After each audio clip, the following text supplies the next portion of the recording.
সখী ভাবনা কাহারে বলে, সখী যাতনা কাহারে বলে।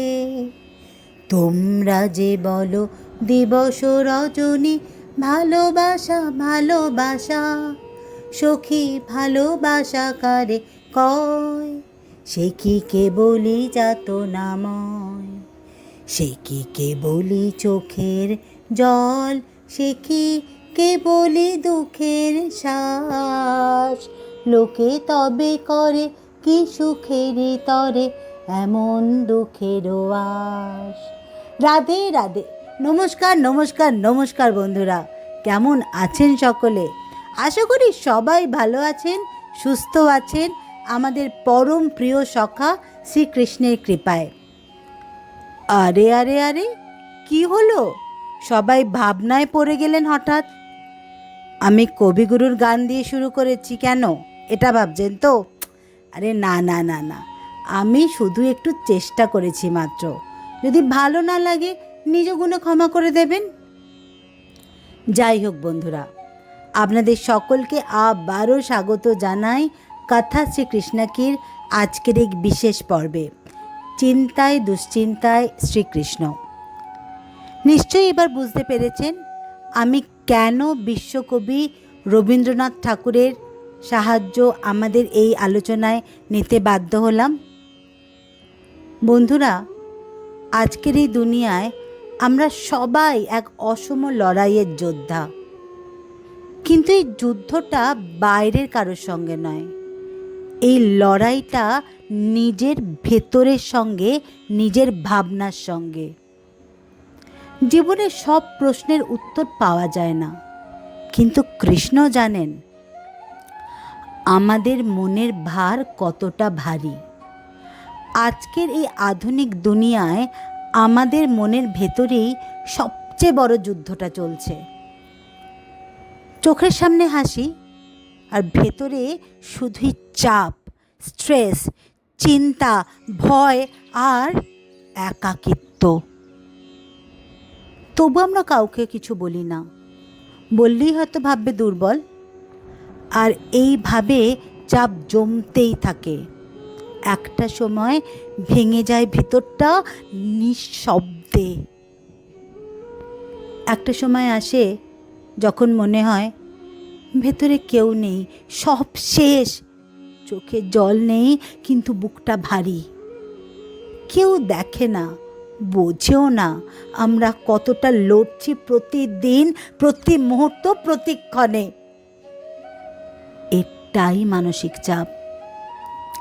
আজকের যুগে সবচেয়ে নীরব, সবচেয়ে বিপজ্জনক অসুখ এই চাপ। আমাদের হাসি মুখের আড়ালে লুকিয়ে থাকা অন্ধকার। আমরা ঘুমোতে পারি না রাত্রে, আমরা হাসি, কিন্তু সেটা রুটিন হাসি। ভেতরে একটা ভয়, চাপ, অনিশ্চয়তা বাসা বেঁধে থাকে। কেউ বুঝতে পারে না, কেউ জানতেও চায় না। আর আমরা শুধু মুখোশ পরে থাকি। প্রমাণ করতে চাই এই সংসারের কাছে আমি ঠিক আছি।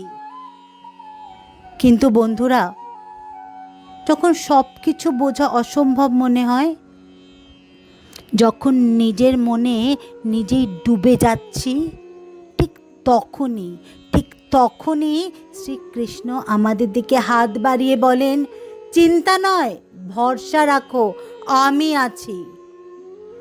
একজন সবচেয়ে কাছের প্রিয় বন্ধুর মতন, একজন সহৃদয় পথপ্রদর্শকের মতন, আবার কখনো বা আমাদেরই বাড়ির সব থেকে বড় শুভাকাঙ্ক্ষী অভিভাবকের মতন। তাই বন্ধুরা, এই চাপ, এই মানসিক ঝড় থেকে রক্ষা পেতে আমাদের কাছে তো একটাই অবলম্বন, শ্রী শ্রীকৃষ্ণ। কুরুক্ষেত্রের যুদ্ধে অর্জুন যখন মানসিকভাবে ভেঙে পড়ে, সে হতাশ, বিভ্রান্ত, ভয়ানক মানসিক টানাপোড়েনের মধ্যে বলেন, আমি পারছি না কৃষ্ণ, আমি ভেঙে পড়েছি।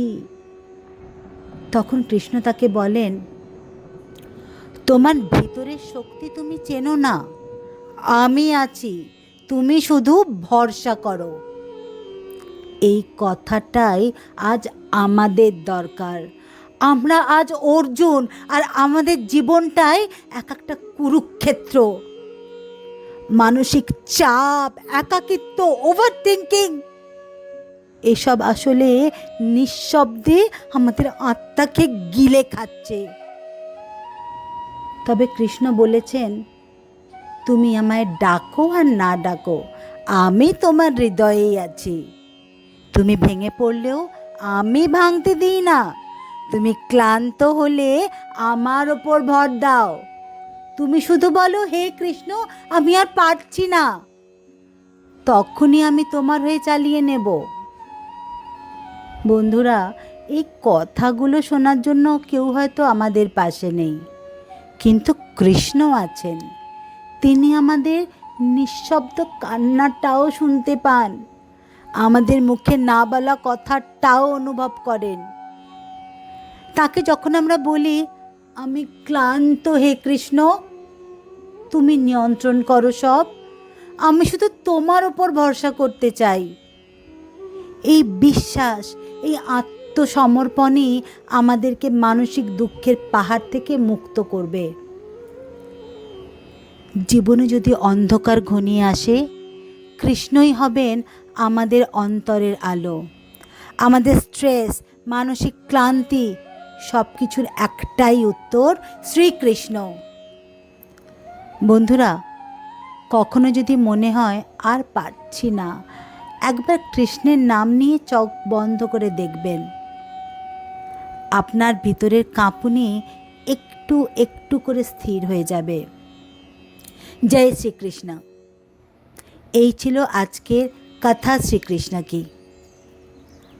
বন্ধুরা, আপনাদের হৃদয়ে যদি এই বার্তাটি ছুঁয়ে যায়, তবে এই ভিডিও শেয়ার করুন আর কমেন্টে লিখুন, আমি একা নই, কৃষ্ণ আমার সাথে আছেন, আমি কৃষ্ণের উপর বিশ্বাস রাখি। ভগবান কৃষ্ণ আপনাদের জীবনে আলো, শক্তি ও ভালোবাসা বর্ষণ করুন। আপনি যদি বিশ্বাস করেন শ্রীকৃষ্ণের বাণী আজও প্রাসঙ্গিক, তাহলে কথা শ্রীকৃষ্ণ কি চ্যানেলটি লাইক, শেয়ার এবং সাবস্ক্রাইব করুন, যেখানে কৃষ্ণবাণী কথা বলে আধুনিক জীবনে। কমেন্টে জানান আপনার জীবনে শ্রীকৃষ্ণের প্রভাব। জয় শ্রীকৃষ্ণ। রাধে রাধে। ভালো থাকবেন, সুস্থ থাকবেন। নমস্কার।